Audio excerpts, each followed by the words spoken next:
آیت الکرسی کے ضمن میں یہ دوسری ہماری نشست ہے۔ پہلی نشست میں میں نے عرض کیا تھا کہ سٹرکچر جو آیت الکرسی کا ہے، یہ سٹرکچر خود یہ سمجھانے کے لیے، ہمیں یہ باور کروانے کے لیے کافی ہے کہ یہ انسان کا کلام نہیں ہو سکتا۔ جس طرح پہلا جملہ 9ویں کے ساتھ، دوسرا 8ویں کے ساتھ، تیسرا 6ٹھے کے ساتھ، اور پھر بیچ میں 5واں جملہ جو ہے وہ آ رہا ہے جو کہ کہہ رہا ہے کہ جو پہلے گزر گئے ہیں ان کو بھی جانتا ہوں اور جو بعد میں آنے والے ہیں وہ بھی جانتا ہوں، اور ایک کانسیپچول کنٹینیوٹی تھی، پہلی کی 9ویں کے ساتھ، دوسری کی 8ویں کے ساتھ، تیسری کی 7ویں کے ساتھ، چوتھے کی 6ٹھے کے ساتھ۔ کر رہا ہے اللہ اللہ اللہ لا الہ الا ہوا حی القیوم، اللہ ہے اور اس کے سوا کوئی اور الہ ہو ہی نہیں سکتا۔ اب لاجیکل کنیکشنز دیکھیے گا۔ جو لوگ کہتے ہیں کہ قرآن ریشنل نہیں ہے اسپیچ، بعض اورینٹلسٹ کا یہ ایک اعتراض ہے یا بعض ویسٹرنرز کا، they have not understood it actually۔ اللہ ہو، میں نے پہلے بھی عرض کیا تھا کہ جملہ اسمیہ ہے اور مبتدا اور خبر ہوتی ہے، اور اللہ مبتدا ہے، لیکن ہم نے آج وہی کرنا تھا، لیکن اب میں یہ نہیں کر رہا کیونکہ اس کو 2 لیکچرز چاہیے، تو we will start it after عید۔ تو اب اللہ ہے ایک ایبسٹریکٹ ٹرم ہے، ایک اس میں ذات اللہ تعالیٰ اپنا بتا رہا ہے، مبتدا ہے اللہ، اور وہ اللہ کیوں ہے؟ لا الہ الا، کہ اس کے سوا اور کوئی اللہ ہو ہی نہیں سکتا۔ اب کیوں نہیں ہو سکتا؟ هو الحی القیوم، کیونکہ صرف وہی ہے جو ہمیشہ سے زندہ ہے اور ہمیشہ زندہ رہے گا، اور صرف وہی ہے جو ہر کسی کو ہمیشہ سے پال رہا ہے اور ہمیشہ پالتا رہے گا۔ اب کیونکہ یہ کسی اور میں یہ صفت نہیں پائی جاتی کہ وہ ہمیشہ سے ہو، ہمیشہ سے قائم ہو، ہمیشہ سے صاحب حیات ہو، ہمیشہ سے صاحب قدرت ہو، تو اس لیے اور کسی کو حق بھی نہیں ہے کہ وہ اللہ کہلایا جائے۔ تو اللہ ہو، لا الہ الا ہو، اللہ کے سوا کوئی اور معبود ہو ہی نہیں سکتا، هو الحی القیوم، کیونکہ صرف وہی ہے جو سنبھالتا ہے، جو پالتا ہے اور صاحب حیات ہے۔ اور سنبھالتا بھی وہ، اب سنبھالنے میں کیا فرق ہے اس کی اور ہمارے؟ کیوں ہم اللہ نہیں ہو سکتے؟ اگلی آیت میں بتا دیتا ہے لا تأخذہ سنۃ ولا نوم، کیونکہ وہ پالتا بھی اس انداز سے ہے کہ اس پالنے میں نہ اس کو اونگ آتی ہے اور نہ ہی اس کو نیند آتی ہے، اس لیے ہم اللہ نہیں ہو سکتے۔ It's very rational, very logical. اللہ ہے، اس کے سوا کوئی اور اللہ کہلایا جانے کا لائق نہیں ہے، کیونکہ کوئی ایسا نہیں ہے جو ہمیشہ سے صاحب حیات ہو اور صاحب حیات رہے۔ کوئی ایسا نہیں ہے کہ ہر ایک کو پالے، اور پالے بھی اس انداز سے کہ نہ اونگے اور نہ سوئے۔ اور جس میں یہ کوالٹیز ہیں تو اس کا حق ہے لہو ما فی السماوات و ما فی الارض، کہ آسمان زمین میں جو کچھ بھی ہو وہ اسی کا ہو۔ آج ہم نے لہو کو زیر بحث لانا ہے، لہو ما فی السماوات، کیونکہ ویسا پالنے والا کوئی نہیں ہے کہ وہ اتنی توجہ کے ساتھ اور اتنی زور کے ساتھ اور اتنی قدرت کے ساتھ پال رہا ہے کہ کسی بھی لمحے اس کو اونگ نہیں آتی، کسی لمحے وہ سوتا نہیں ہے۔ تو اب اس کا حق ہے کہ کہا جائے کہ آسمان اور زمین میں جو کچھ بھی ہے سب اس کا ہے، اور اگر سب کچھ اس کا ہے، من ذا الذی یشفع عندہ، تو کس کی مجال ہے کہ اس کے ہاں سفارش کرے؟ اب یہ دیکھیں نا، لاجیکل کنیکشنز بن رہے ہیں۔ من ذا الذی یشفع، کیونکہ سب کچھ لہو ما فی السماوات و ما فی الارض، جو کچھ آسمان زمین میں ہے سب اس کا ہے۔ جب سب اس کا ہے تو من ذا الذی، وہ کون ہے؟ یشفع عندہ، کہ اس کے سامنے کھڑا ہو کر کسی گنہگار کی سفارش کرے، الا باذنہ، ما سوائے اس کے جس کو وہ اجازت دے دے۔ اب قدرت کی 2 سمتیں ہوتی ہیں، 2 جہتیں ہوتی ہیں۔ ایک قدرت یہ ہے کہ میں کسی کو کچھ کرنے ہی نہ دوں، اس روم میں کسی کو بولنے ہی نہ دوں، تو یہ ایک طرح کی قدرت ہے، بٹ دیٹ از ویری ڈکٹوریل۔ اور ایک یہ ہے کہ میں اجازت دے دوں کہ کوثر صاحب آپ بولیے۔ اب ان کی پارٹیسپیشن بھی آ جائے گی، it will not be dictatorial, but at the same time کیونکہ یہ میری اجازت کی وجہ سے بول رہے ہیں تو یہ میرے ساتھ شریک بھی نہیں ہو رہے۔ تو دیکھیں کتنا ڈیلیکیٹ بیلنس اللہ تعالیٰ قائم کر رہے ہیں۔ لہو ما فی السماوات و ما فی الارض، آسمان زمین میں سب کچھ اس کا ہے۔ من ذا الذی یشفع عندہ، کون ہے جو اس کے سامنے کسی کی سفارش کرے؟ الا باذنہ، but I am not a dictator, so I am giving you a chance. میں الا باذن، اذن کے ساتھ اجازت دوں گا. یعلم ما بین ایدیہم وما خلفہم، کیونکہ وہ جانتا ہے کہ تم سے پہلے جو گزر چکے ہیں یا تمہارے بعد جو آئیں گے ان کو سفارشیوں کی ضرورت ہوگی. اب یہ کانٹیکسٹ چینج ہو گیا اس آیت کا. جب آپ اس کو اس ترتیب کے ساتھ پڑھیں گے تو کانٹیکسٹ چینج ہوگا کہ وہ جانتا ہے کہ تم سے پہلے جو آئے ہیں یا تم سے بعد آئے ہیں. کیونکہ دیکھیں ہمیں ہمارے ذہن میں ایک چیز ڈال دی ہے بچپن سے کہ جو تو حضور کے زمانے میں لوگ تھے اب ویسے لوگ پیدا نہیں ہو سکتے. یہ احادیث کے مطابق بات صحیح نہیں ہے. یہ ہمارا اپنا سیلف کریٹڈ ایک مندر ہے. حدیث میں حضور نے فرمایا ہے کہ امتی قلمطر، میری امت بارش کی طرح ہے، پتہ نہیں اس کا پہلا قطرہ زیادہ مبارک ہے یا بعد کا.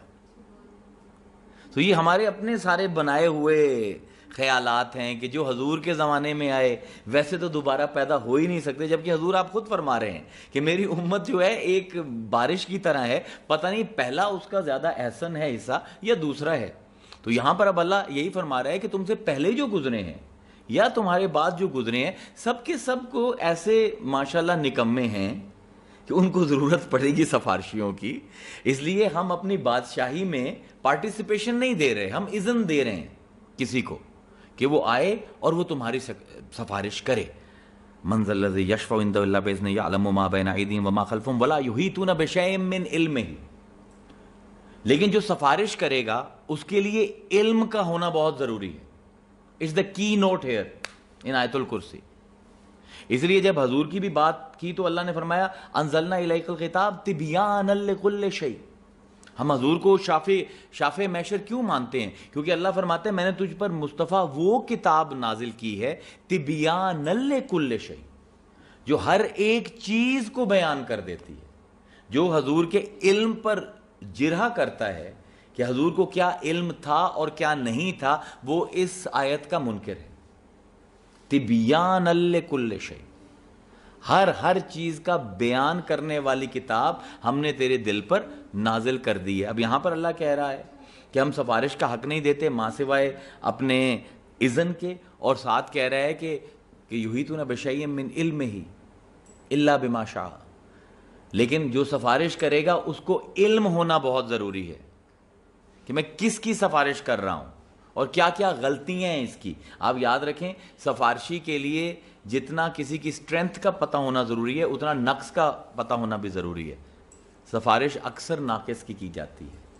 تو اگر میرے رسول کو میرے نقصوں کا علم نہیں ہے تو وہ میری سفارش بھی نہیں کر سکتا. تو یہاں پر اللہ تعالیٰ اس لیے یہ آیت لائے ہے کہ میں اپنے علم میں سے، علم غیب اللہ کے ہاتھ میں ہے، میں اپنے علم غیب میں سے کسی کو علم نہیں دیتا. کوئی محیط نہیں ہو سکتا الا بما شاء. ہاں جس کو میں چاہوں سفارشی بنانا اس کو علم دے دوں گا اور وہ میری عدالت میں آ کر گناہ گاروں کی سفارش کر دے گا. واسع کرسی السماوات والارض، اور میری کرسی جو ہے وہ آسمانوں اور زمینوں پر پھیلی ہوئی ہے. اب یہاں پہ واسعہ کا لفظ کیوں استعمال کیا پروردگار نے؟ اس کی وجہ یہ ہے کہ ہم جب کون و مکان کو دیکھتے ہیں تو ہمارے لیے یہ دنیا ہی سب کچھ ہے. لیکن یہاں پہ کیونکہ سفارش کا ذکر کیا ہے تو یہ جہاں اور وہ جہاں دونوں کو اللہ تعالیٰ انٹیگریٹ کر رہا ہے. سفارش کی آیت آئی اور پھر فرما رہا ہے واسع کرسی السماوات والارض، میری کرسی یہاں پر بھی پھیلی ہوئی ہے اور وہاں پر بھی پھیلی ہوئی ہے. ولا یعودہ حفظہما، مگر اتنے پھیلاؤ کے باوجود میں تھکتا نہیں ہوں ان کی حفاظت کرتے. وہو العلی العظیم، اور صرف وہی ہے جو علی ہے اور صرف وہی ہے جو عظیم ہے. کل مجھے عفیرہ نے کہا تھا کہ علی کا مطلب ذرا سمجھا دینا اور عظیم اور علی کا آپس میں کیا فرق ہے. It's a very long discussion, لیکن حضرت علی کی ایک چھوٹی سی بات میں آپ کو سنا دوں، اس سے آپ کو کم از کم علی کلیئر ہو جائے گا. عربی زبان میں اگر آپ عربی تکلم میں تھوڑا، جس طرح بھی یہ استاد جی بیٹھتے ہیں یہ جانتے ہیں کہ جب ہم اللہ کا لفظ استعمال کرتے ہیں تو ہم علی نہیں کہتے علیج کہتے ہیں. یہ کے اوپر ڈبل ساؤنڈ آئے گی. اور جب آپ کسی انسان کو علی کہتے ہو تو علیج نہیں کہتے علی کہتے ہو. ایک تو سٹل ڈفرنس تلفظ کا، جو لوگ عربی جانتے ہیں وہ یہ سمجھتے ہیں. اس لیے وہ جو ایک اعتراض ہے کہ حضرت علی تو علی تو اللہ کا نام ہے، علی کا علیج ہے. وہ ایک تو علیج ہے اور دوسرا حضرت علی کا ایک جملہ مجھے یاد آ رہا ہے، پتہ نہیں کیوں ذہن میں آ گیا، میں نے کہا آپ کے گوش گزار کر دوں تاکہ علی کا مطلب آپ کو سمجھ آئے کہ وہ اللہ کے بارے میں کہتے ہیں حضرت علی. کیا معرفت ہے کہ سبقا فی العلو فلا شیئن علی منہ وقربا فی الدنو فلا شیئن اقرب منہ، کہ اللہ تعالیٰ اپنے علی ہونے میں، اپنے علو میں، اپنی بلندی میں اتنا بلند ہے کہ کوئی اس کی بلندی تک پہنچ نہیں سکتا، اور اپنے دنو میں، اپنے قریب آنے میں اتنا قریب ہے کہ اس سے زیادہ قریب کوئی تمہارے ہو نہیں سکتا، نہ اس سے زیادہ دور کوئی ہو سکتا ہے اور نہ اس سے زیادہ قریب کوئی ہو سکتا ہے۔ تو مولا سے پوچھا گیا کہ مولا کیا مطلب ہے اس چیز کا؟ حضور نے فرمایا کہ جب گناہ کرنے لگو تو ذہن میں رکھنا اس سے زیادہ قریب کوئی نہیں ہے، اور کبھی اپنی عقل سے اس کو سمجھنے کی کوشش کرو تو یاد رکھنا وہ علی ہے، وہ عقل سے کبھی سمجھ نہیں آئے گا۔ تو یہاں پر علی اس ہستی کو کہیں گے کہ جو ہر قیاس سے، ہر گمان سے، ہر انسان کے احساس کی جتنی بھی اس کے احاطے ہیں ان سب سے بلند ہو، اور عظیم جو ہے اس میں میگنیٹیوڈ بھی آ جائے گا، اس کی وسعت بھی آ جائے گی، لیکن علی جو ہے وہ ذرا ایک اور لیول ہے۔ یہ ہم انشاءاللہ ایک پورا لیکچر کر لیں گے، بڑے سٹل ڈیفرنسز ہیں۔ اب اس کے بعد آج جو ہم نے ٹیکل کرنی ہے، اس کی ایک جہت کرنی، تو ہم نے پہلی آیت تھی لیکن اب اس کو چھوڑ رہے ہیں کیونکہ اس کو 2 لیکچرز چاہیے۔ لہو ما فی السماوات و ما فی الارض۔ آپ یاد رکھیں کہ جب بھی مکتب قرآن میں گفتگو ہوگی، مکتب رسول میں گفتگو ہوگی، تو اس کا ہمیشہ جو مرکزی موضوع ہوگا وہ توحید ہوگا۔ پورے قرآن کا ایک ہی موضوع ہے، توحید حق، توحید ذات حق، توحید صفات حق، توحید افعال حق۔ اور جتنے بھی اولیاء گزرے، جتنے بھی صوفیاء گزرے، ان کی پوری زندگی کا محور و مرکز توحید رہی ہے۔ پورے قرآن کا کلیدی جو موضوع ہے وہ توحید ہے، باقی تمام مضامین اسی کے ضمنی مضامین ہیں۔ اگر قرآن کو اگر آپ یہ دیکھتے ہیں کہ کس موضوع کی کتاب ہے، تو قرآن صرف توحید کی بات کرتا ہے، اور توحید جو ہے اس کے بہت رنگ ہیں، بلکہ میرے دادا کہتے تھے کہ بے رنگی توحید کا رنگ ہے۔ تمام رنگوں کو جب اتار دو گے اپنے اوپر سے تو جو رنگ باقی بچ جائے گا وہ صبغت اللہ ہے۔ تو جب آپ اس کو توحید کو دیکھتے ہو تو اس کو ہم نے ہمیشہ نوافل کے ساتھ، فرائض کے ساتھ، واجبات کے ساتھ، عبادات کے ساتھ اٹیچ کیا ہوا ہے۔ توحید از ناٹ جسٹ دیٹ۔ اور شرک کو ہمیشہ ہم نے مندر کے ساتھ، کسی قبر کے ساتھ اٹیچ کیا ہوا ہے۔ اٹ از ناٹ دیٹ، شرک is not only that, they are very subtle terms, اور بڑی کمپلیکیٹڈ اور بڑی ہی نازک ٹرمز ہیں دونوں۔ میں صرف آپ کا لہو ما فی السماوات و ما فی الارض کے تناظر میں توحید اور شرک کو تھوڑا سا بیان کرنا چاہتا ہوں کہ توحید کہتے کس کو ہیں، شرک کہتے کس کو ہیں۔ اب اگر ہم اپنی زندگی کا جائزہ لیں تو ہم وہ لوگ وہ ہیں کہ اگر ہمیں تھوڑی سی قدرت حاصل ہو جائے، تھوڑا سا علم حاصل ہو جائے، ہم تمام اپنی طاقتوں کو سیلف پروموشن میں لگا دیتے ہیں۔ اس کو کہتے ہیں خود پرستی۔ اگر مجھے علم ہے تو میں اپنے آپ کو بڑا عالم ثابت کرنے کے لیے آپ کے سامنے بیٹھ کر بولوں گا۔ اگر میرے پاس پیسہ ہے تو میں سخاوت بھی کروں گا، تو یہ دکھانے کے لیے کہ دیکھو میرا کتنا اچھا دل ہے۔ اگر آپ انبیاء کی اور اولیاء کی زندگیوں کا ملاحظہ کریں، اگر تھوڑا سا دقت نظری کے ساتھ، تو جب وہ انتہا کر دیتے ہیں نا اپنی خود نمائی کی، ایک ولی کے لیے خود نمائی کی انتہا ہے کرامت، اور نبی کے لیے انتہائی خود نمائی ہے معجزہ۔ لیکن یہ وہ ہستیاں ہیں کہ یہ جو قدرت رب ان کو معجزات اور کرامات کی دیتا ہے، یہ بھی اپنے آپ کو منوانے کے لیے نہیں استعمال کرتے۔ جتنے بھی معجزے ہیں، یہ پورا ایک علیحدہ چیپٹر بنتا ہے کہ قرآن میں جتنے بھی معجزات بیان کیے ہیں، ان معجزات کے بعد ہر نبی کی یہ کوشش ہوئی ہے کہ اس معجزے کے ذریعے میری قوم خدا کے ساتھ منسلک ہو جائے۔ تمہارے اندر جس طرح خود پرستی کوٹ کوٹ کر بھری ہوئی ہے، اللہ کے انبیاء اور اولیاء میں خدا پرستی کوٹ کوٹ کر بھری ہوئی ہے۔ یہ بات ہمیں سمجھ نہیں آ سکتی کہ کیسے اگر مجھے طاقت دی جائے تو وہ طاقت میں لوگوں کو اللہ سے کنیکٹ کرنے کے لیے استعمال کروں۔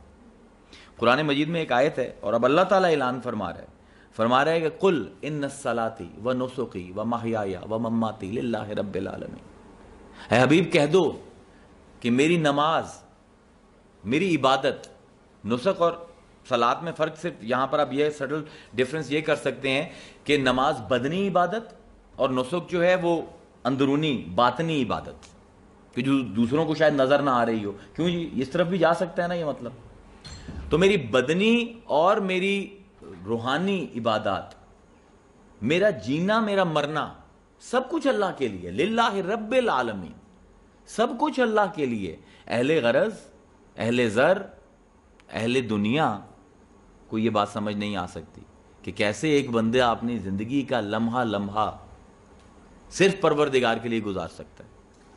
And this is a very subtle point that I want to put across. It is just a very small switch. زیادہ بڑا سوئچ نہیں ہے. جتنے بھی انبیاء کی زندگیاں ہیں یا جتنے بھی اولیاء کے فلسفے ہیں، اگر آپ ان سب کو ایک لفظ میں بیان کرنا چاہیں تو وہ لفظ ہوگا لہو. That's it. اتنا سا سوئچ ہے، لام تملیک اور ہو. لہو جو کچھ ہے اس کے لیے ہے، للہ ما فی السماوات والارض، جو کچھ ہے اللہ کے لیے ہے.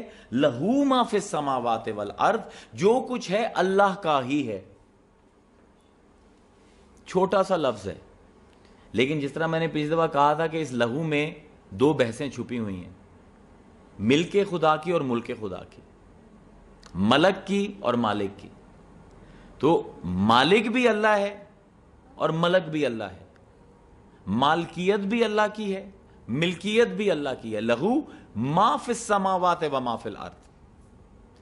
ایک چھوٹا سا جملہ کہنے میں اتنا آسان ہے، لیکن یہ ہمارے اس قلب کا حصہ بن جائے، اس شعور کا حصہ بن جائے. It is the toughest thing you will ever do in your life. اس جملے کو اپنے مزاج کا حصہ بنانا. It seems very easy. It's a whole process. علامہ اقبال نے کہا تھا کہ خرد نے کہہ بھی دیا لا الہ تو کیا حاصل، دل و نگاہ مسلمان نہیں تو کچھ بھی نہیں. اور انہوں نے کہا تھا اپنے ایک اور شعر میں کہ چمی گویم مسلمانم بلرزم کہ دانم مشکلاتے لا الہ الا اللہ.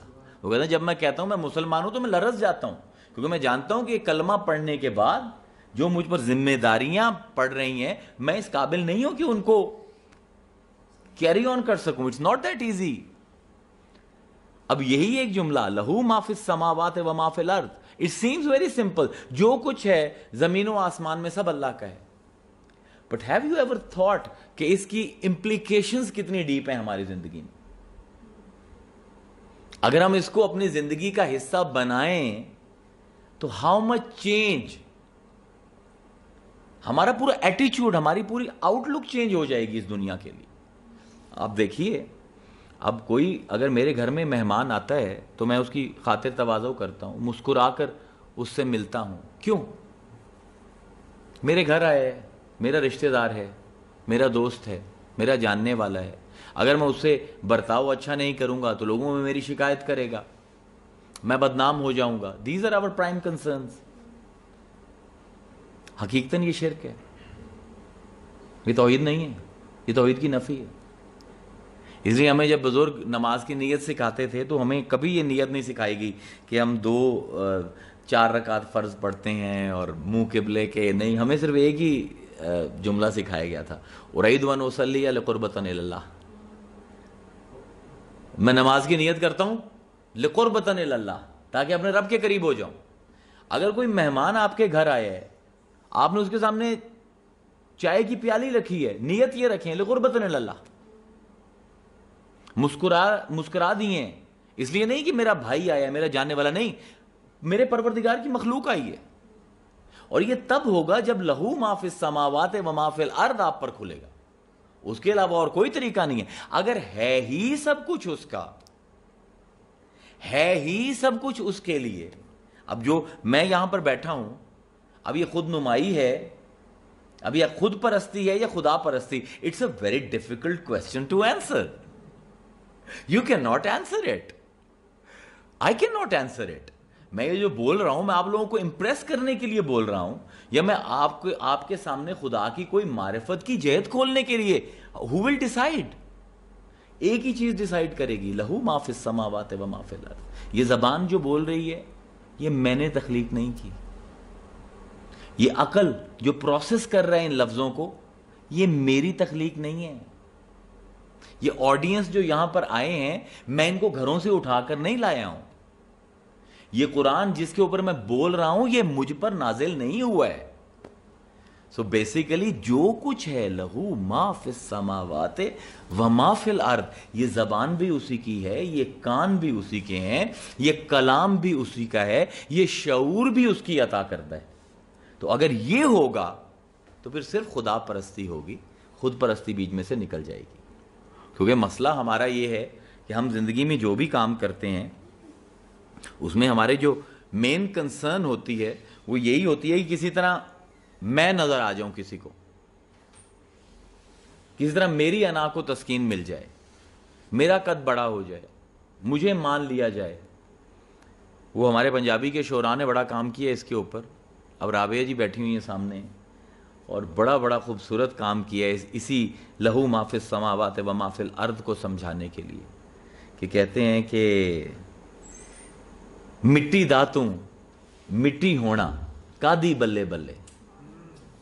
کیا خوبصورت شعر ہے. مٹی داتوں مٹی ہونا کادی بلے بلے، اج مٹی دے اتے بندیا کل مٹی دے تھلے. یہ اسی چیز کو ایکسپلین کر رہا ہے، اسی چیز کو.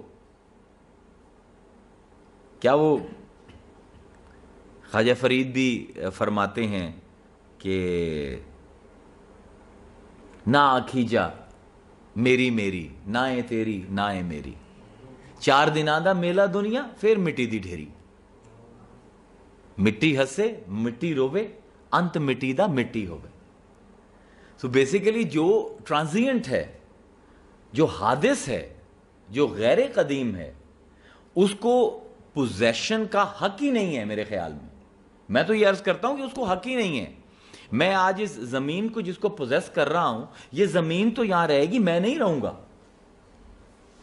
اور اس زمین پر میرا ایک جزوی اختیار تو چل جائے گا، کلی اختیار نہیں چل سکتا. ایک آدمی ہے جس نے ساری عمر لوٹ کھسوٹ کر کے 100-150 مربع بنا لیا. اب اس کو ڈاکٹر نے جواب دے دیا کہ تیری آخری وقت آ گیا ہے، بس تو 8 دن میں مر جائے گا، تجھے لیور کا کینسر ہو گیا. اب وہ جاتا ہے اور سلیکٹ کرتا ہے زمین، 100 مربع کا مالک ہے.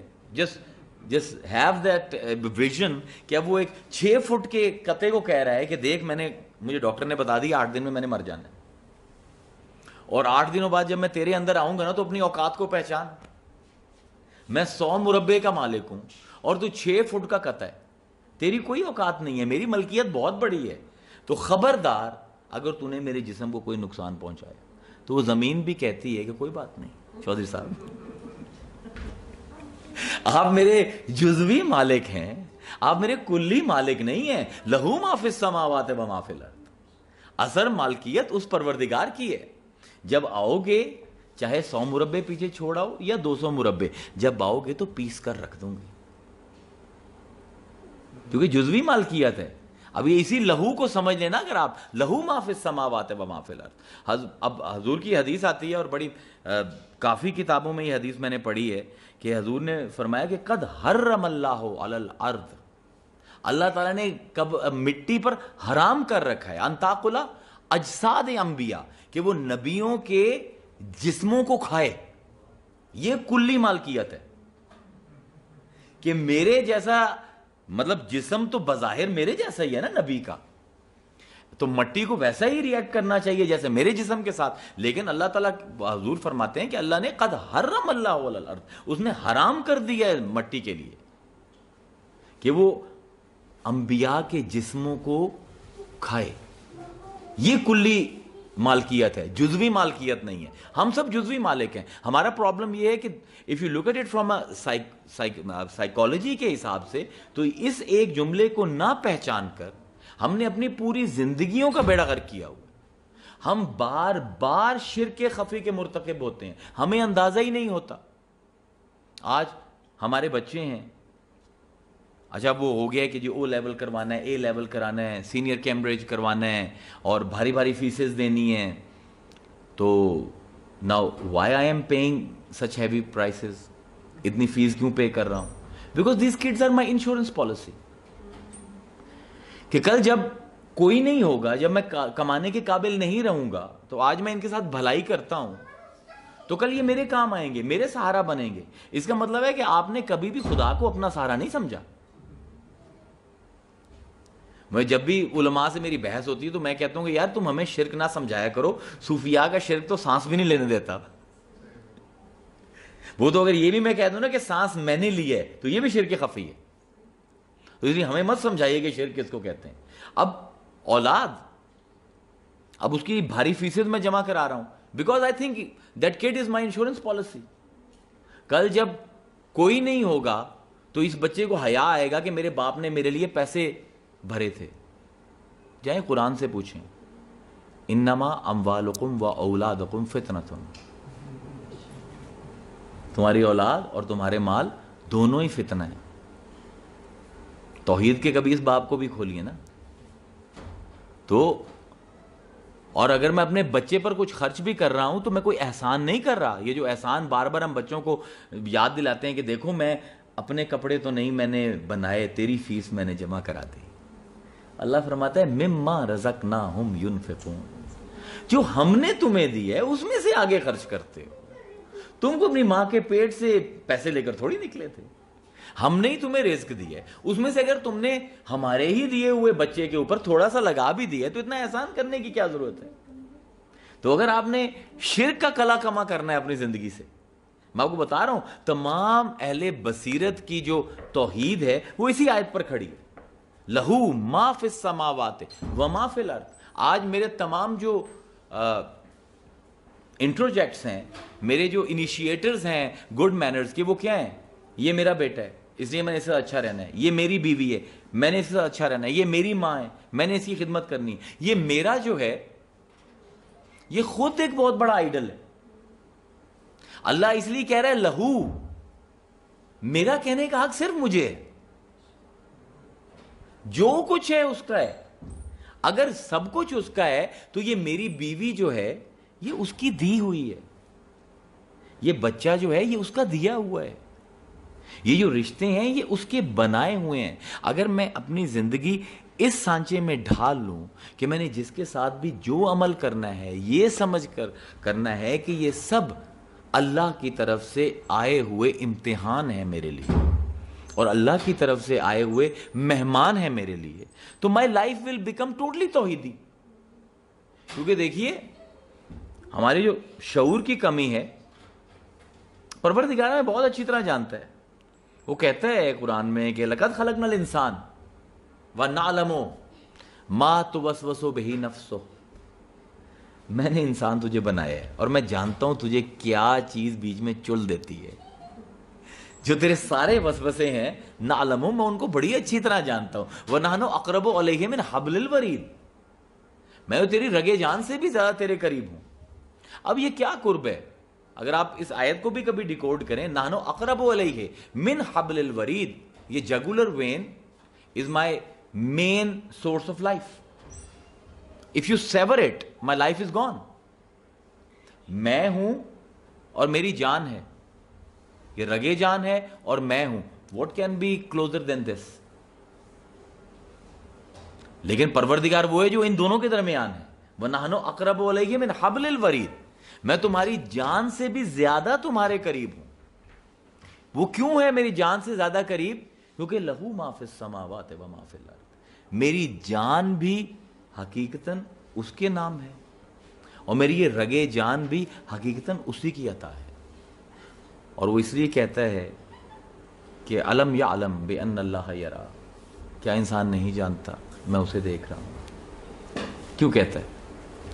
کیوں کہتا ہے؟ یہ انسان, ہم بھی عجیب لوگ ہیں کہ وہ انسان, میں گناہ سے کیوں رکتا ہوں, میں بد اخلاقی کیوں نہیں کرتا اپنی زندگی میں. اس کی جو مین جو ریزنز ہیں وہ یہ ہیں کہ میں نہیں چاہتا میں لوگوں میں بدنام ہو جاؤں. مجھے گناہ کرتا ہوا کوئی نہ دیکھ لے, میری بیوی مجھے نہ دیکھ لے, میرے رشتہ دار نہ دیکھ لیں, میرے بچے نہ دیکھ لیں, ان کی نظر میں میری ایک عزت ہے وہ عزت پامال نہ ہو جائے. یہ بھی شرک خفی ہے. اگر آپ اس لیے گناہ نہیں کر رہے کوئی آپ کو نہ دیکھ لے.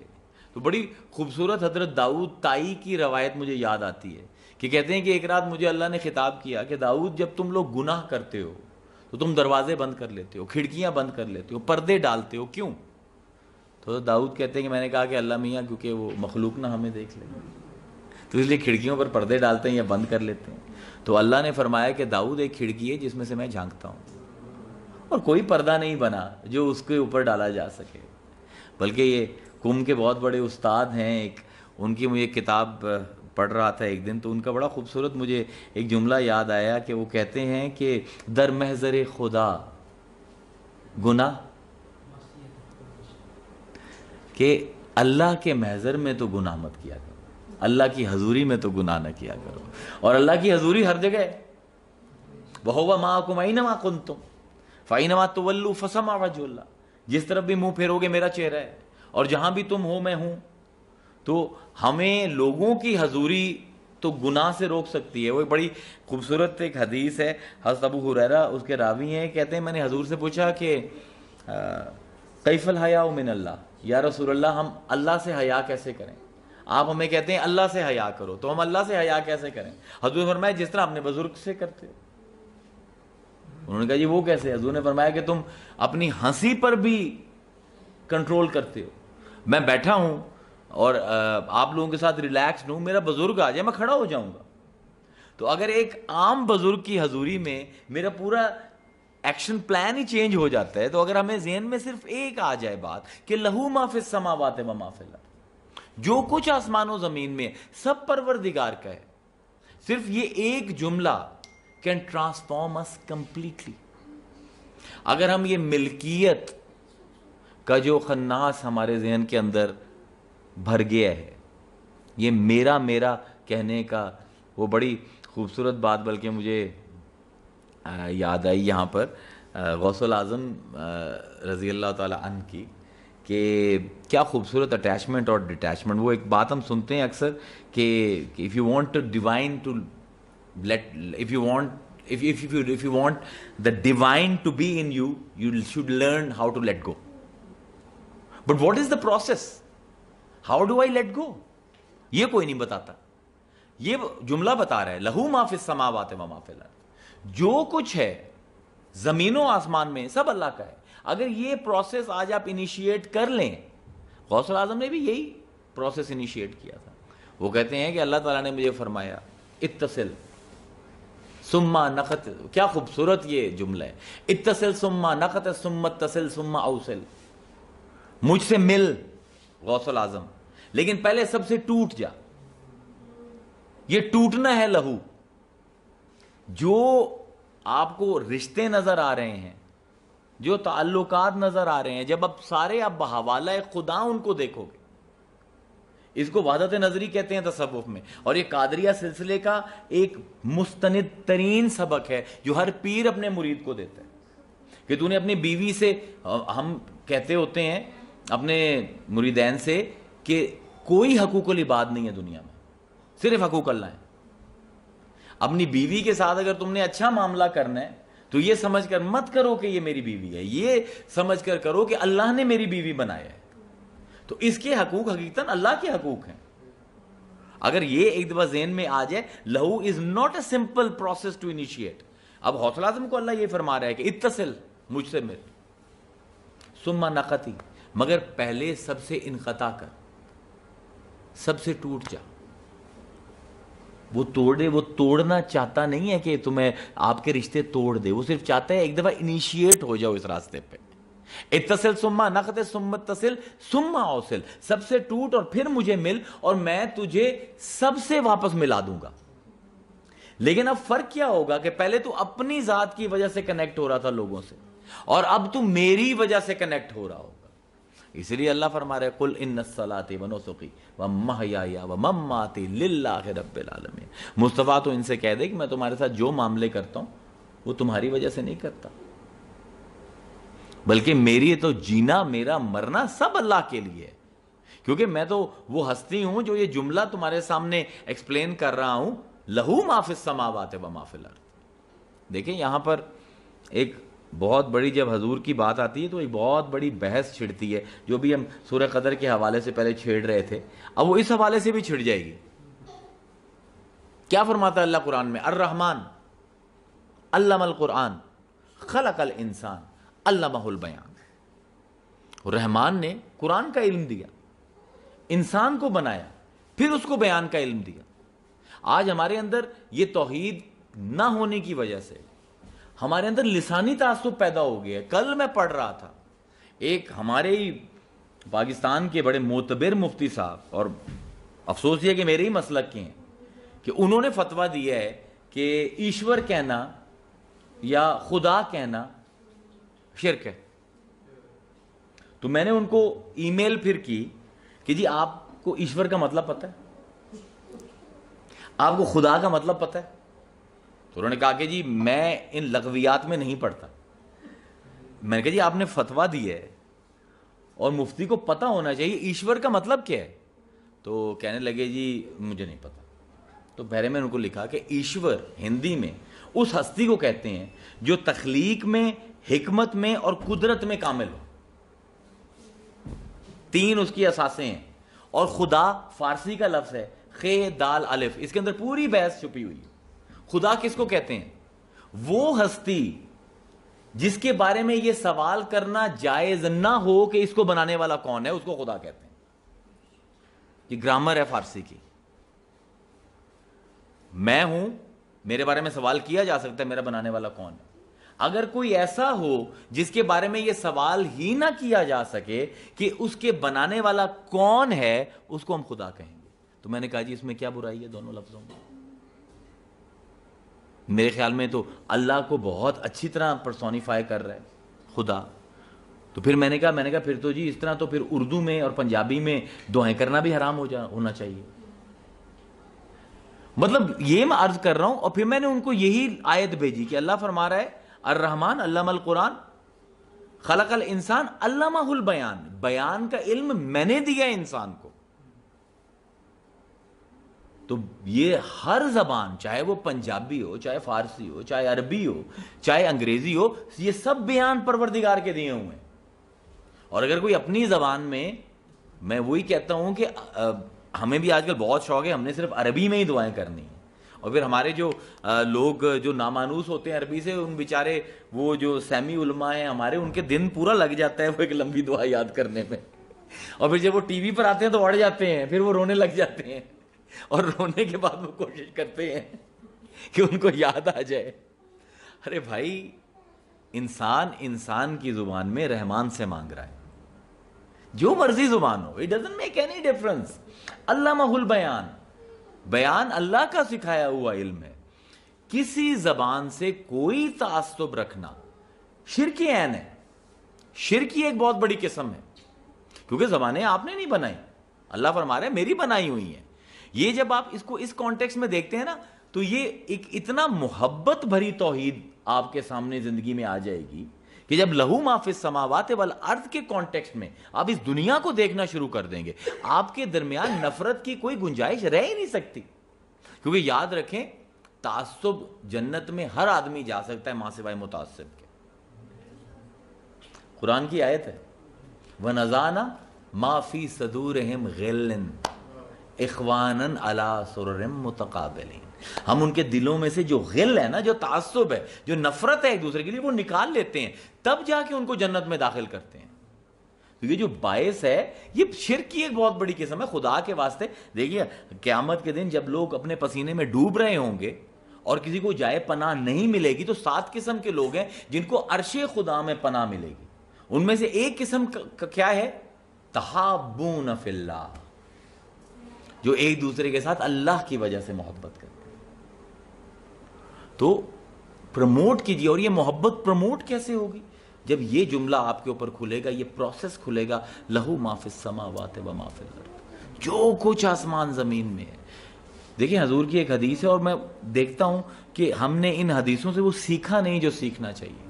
کہ آپ فرماتے ہیں کہ من یوقر کبیرنا فلیس منا من لم یرحم صغیرنا فلیس منا۔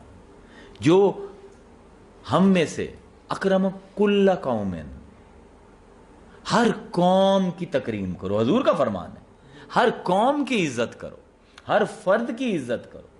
من لم یوقر کبیرنا، عمر میں بڑا ہے، اگر تم نے اس کی توقیر نہیں کی، اس کا وقار مجروح کیا، فلیس منا، تم میری امت میں سے نہیں ہو. من لم یرحم صغیرنا، اور چھوٹا ہے تمہارے سامنے ہے اور تم نے اس پر رحم کا معاملہ نہیں کیا، فلیس منا، تم ہم میں سے نہیں ہو.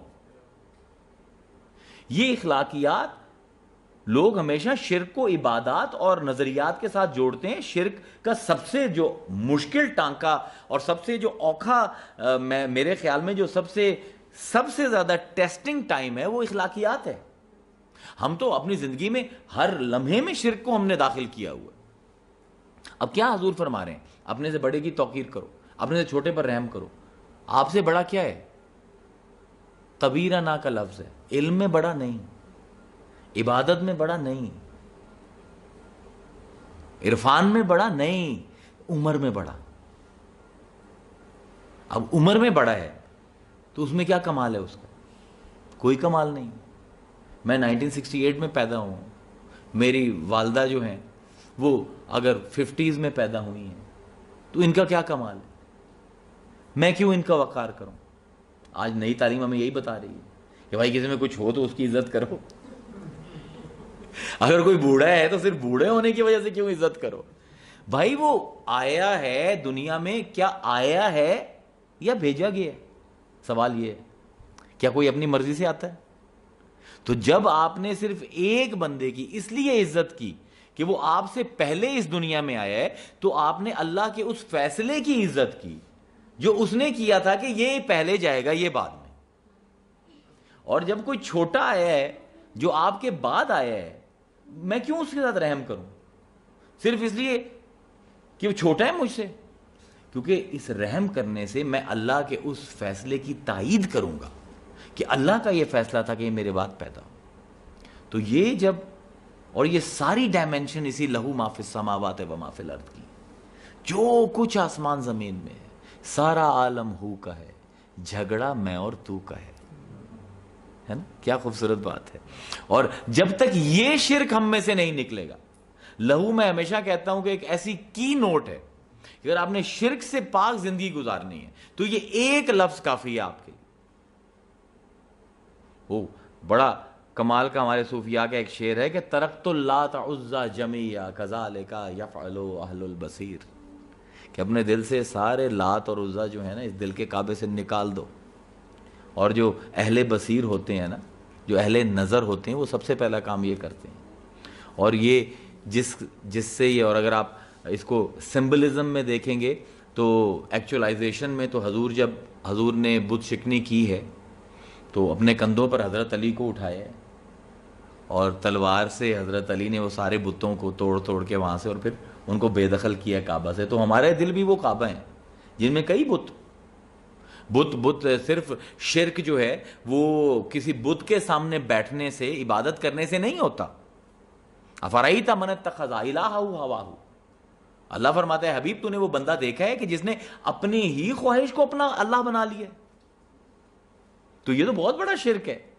اور یہ سمبلزم مجھے ہمیشہ سٹرائک کرتا ہے کہ جب نبوت کے کاندھوں پر ولایت آتی ہے تو کعبہ دل صاف ہوتے ہیں.